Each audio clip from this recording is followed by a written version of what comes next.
Hindi ka mahirap mag-network, hindi ka lang sanay na ma-reject. Isa sa pinakamahirap tanggapin sa network marketing ay hindi yung pagod mo, hindi yung pagpo-post mo araw-araw, at hindi rin yung pag-aaral mo ng script. Alam mo ba kung ano talaga ang pinakamahirap? Yung masanay ka sa rejection without losing yourself. Kasi ako nung una, akala ko mahina lang talaga ako dahil di ako marunong mag-invite. Iniisip ko, baka hindi ako convincing, baka hindi ako magaling magsalita, or baka hindi talaga ako pang business. Pero alam mo ba, habang tumatagal ako dito, na-realize ko na hindi naman pala ako nahihirapan sa pag-network. Nasasaktan lang talaga ako sa rejection. Every scene zone, nag-overthink ako. Every no, parang feeling ko may personal attack. And every tao na hindi naniniwala sa akin, parang automatic proof na hindi talaga ako enough. At alam mo ba kung ano yung dangerous part? Kapag hindi mo kasi namamalayan, unti-unti kang nagiging emotionally dependent sa response ng tao. Pag may nag-reply sa'yo, syempre ganado ka agad. Pag wala naman nag-reply sa'yo, gusto mo nang sumuko agad. Kapag may bumili ng products mo, motivated ka. Kapag walang sales naman, feeling mo, failure ka. Alam mo ba, ganun din ako dati. And I think ito talaga yung hindi na pag-uusapan sa network marketing. People think that this business is all about confidence.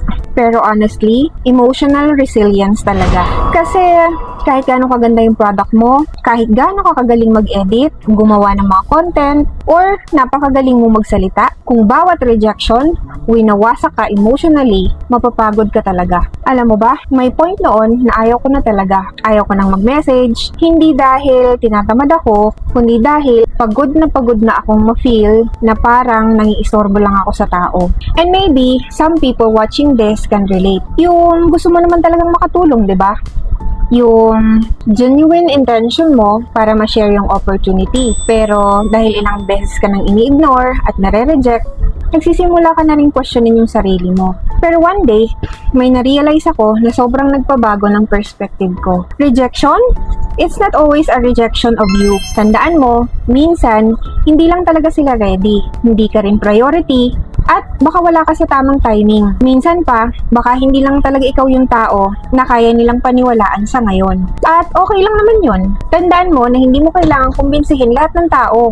Ang trabaho mo, magpatuloy ka lang kahit hindi naman lahat maniniwala sa'yo. Kasi ang totoo, kung every no ay tinitignan mo na proof na hindi ka magaling, hindi ka talaga tatagal sa network marketing.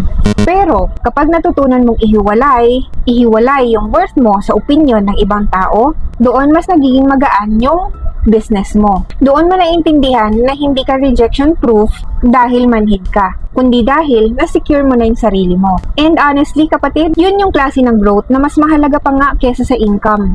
Kasi eventually, money can follow skills. Pero yung peace, yung confidence mo, yung emotional maturity mo, pinaghihirapan talaga yan. Kung nakarelate ka dito, please follow for more. See you on our next vlog. Bye!